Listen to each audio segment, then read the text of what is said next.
Comme le temps est plus court aujourd'hui, je vais tout simplement m'arrêter sur un aspect fondamental de l'œuvre de Jésus. Pâques a été, dans l'histoire de l'humanité, comme une formidable sonnerie de victoire. Mais qui est-ce qui en a donné l'ordre? Eh bien, c'est Dieu lui-même, le juge de toute la création.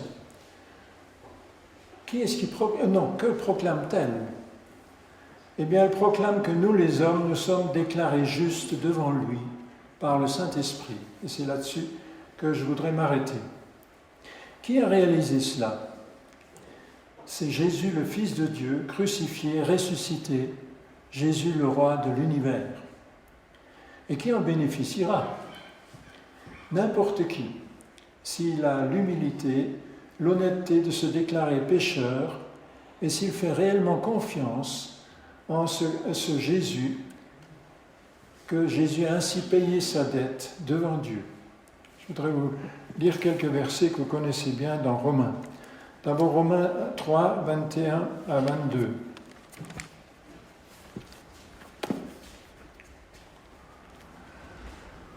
Mais maintenant, Dieu a révélé comment il nous déclare justes sans faire intervenir la loi, comme l'avaient annoncé les livres de la loi et les écrits des prophètes. Dieu déclare les hommes justes par leur foi en Jésus-Christ.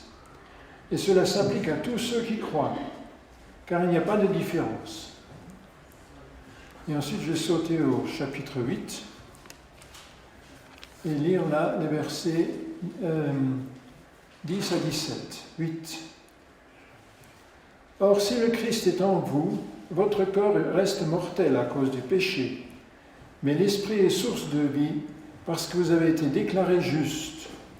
Et si l'Esprit de celui qui a ressuscité Jésus d'entre les morts habite en vous, celui qui a ressuscité le Christ d'entre les morts rendra aussi la vie à vos corps mortels par son Esprit qui habite en vous.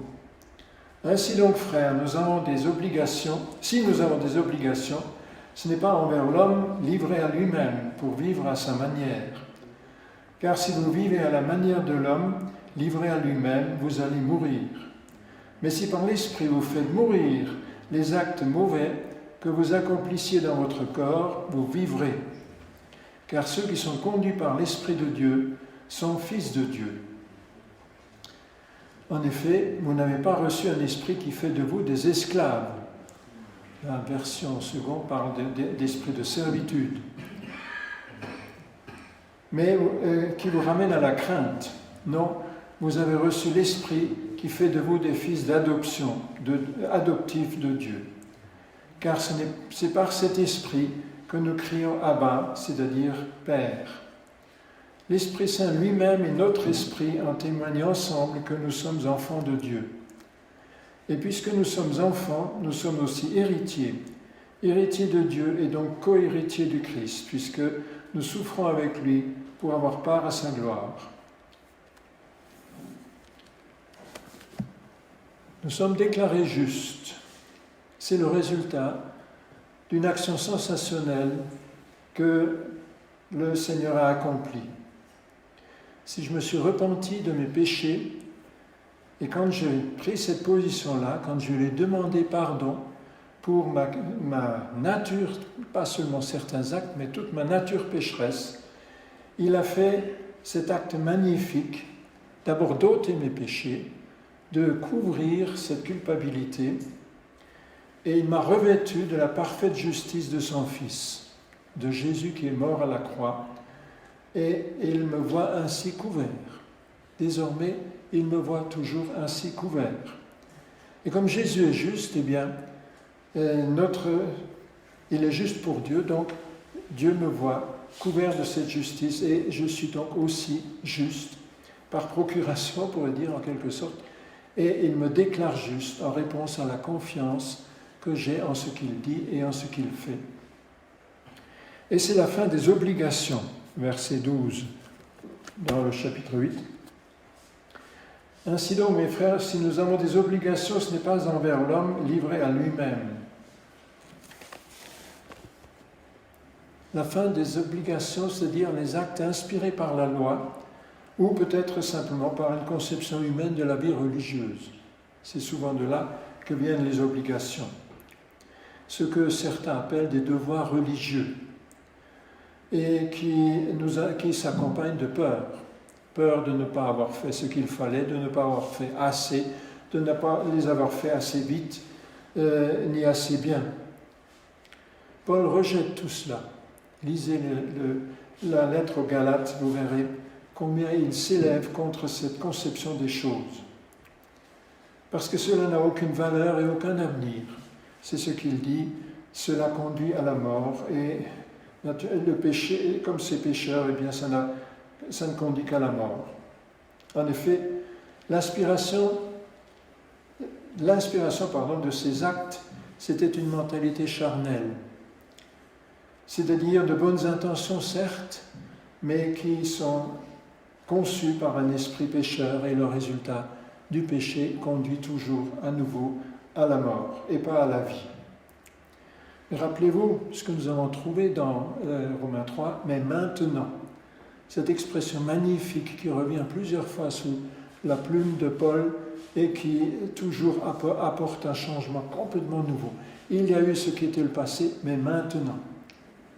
Mais maintenant, nous en sommes libérés, en réponse et en cadeau à notre foi. En échange, le juge de l'univers est devenu désormais notre Père au ciel. Et il nous offre sa présence. Nous en avons tout à l'heure chanté la réalité. Cette présence permanente en nous, sa direction, son inspiration par le Saint-Esprit.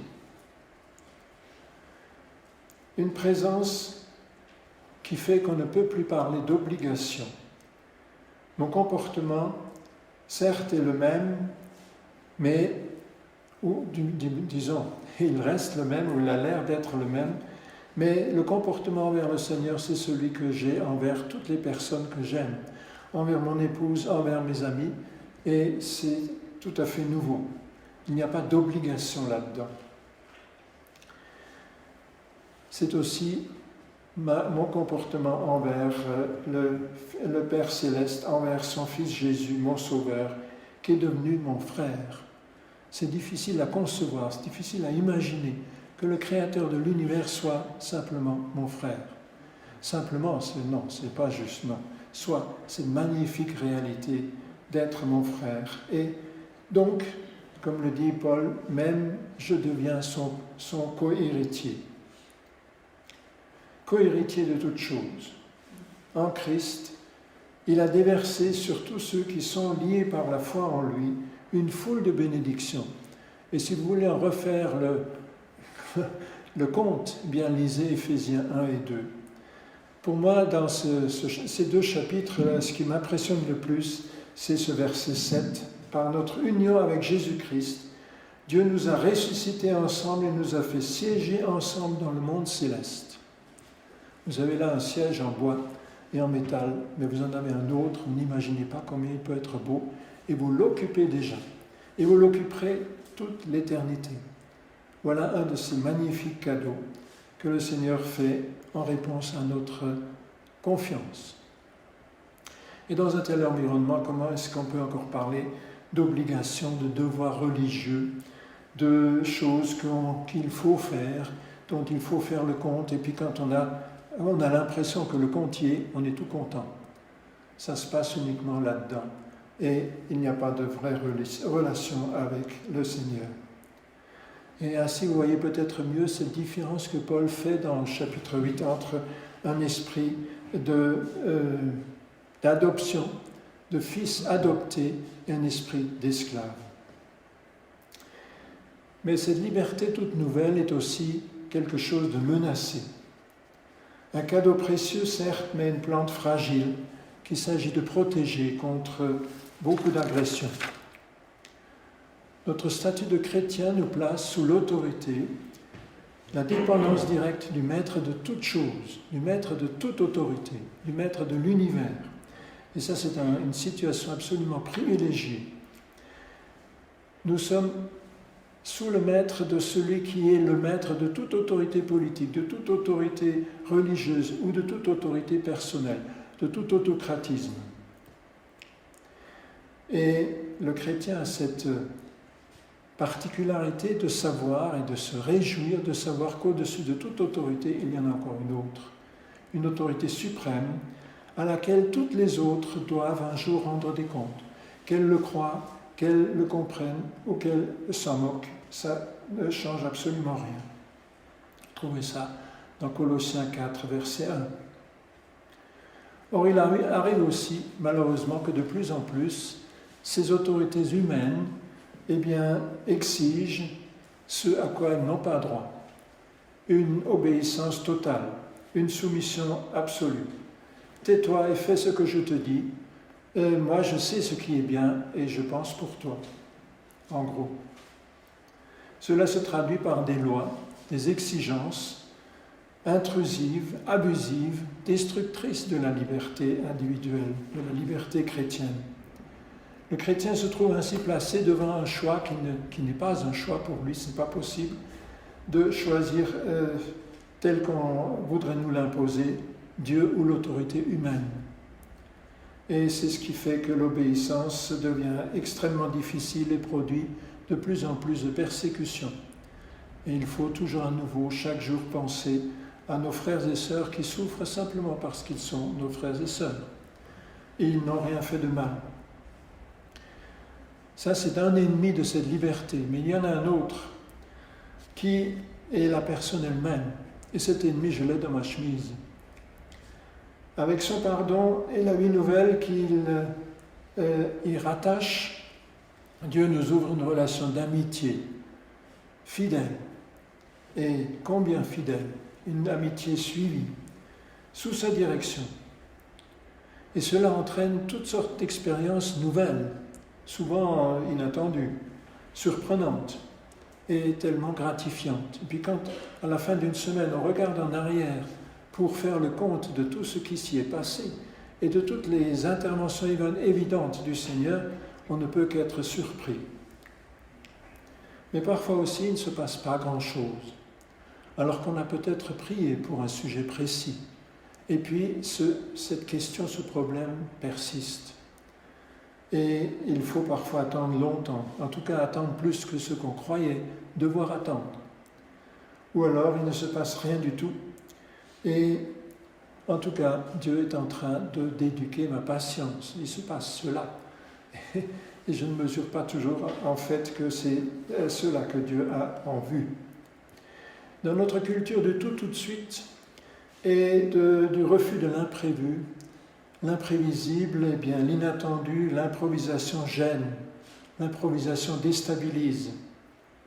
Alors la tentation peut être grande et même le besoin peut paraître légitime d'avoir un peu plus de régularité, plus de règles et de vivre une vie un peu plus ordonnée, prévisible, et ainsi insensiblement ce qui était une bonne habitude, une habitude tout à fait bienfaisante, va devenir aussi plus ou moins une règle, un programme établi d'avance.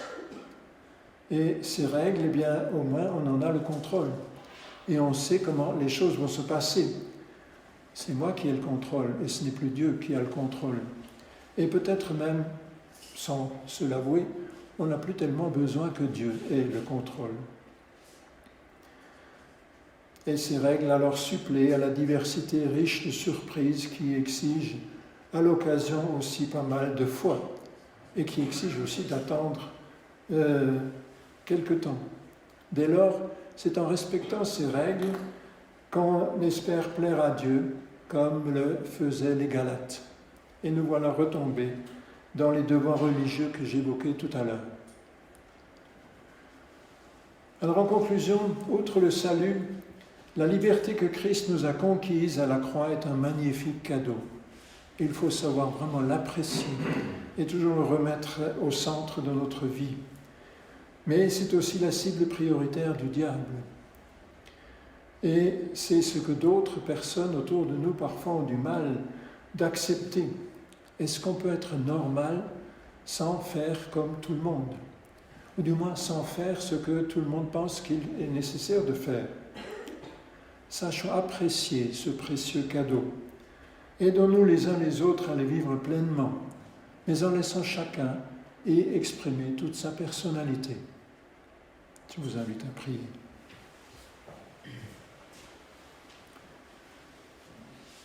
Tout cela, Seigneur, c'est bien la marque de notre Créateur, qui veut le bien de sa créature et qui veut son épanouissement, et qui nous montre que nous avons besoin de ta présence, toujours à nouveau, pour que cet épanouissement devienne une réalité. Loué sois-tu parce que tu nous as promis d'être avec nous tous les jours jusqu'à la fin de ce monde, et combien plus encore après. Loué sois-tu de ce que tu ne nous manqueras jamais. C'est plutôt nous qui te manquons à toi. Aide-nous, Seigneur, à être plus vigilants de ce côté-là, pour t'honorer, pour te louer et pour t'exprimer un amour véritable. En notre Seigneur Jésus. Amen.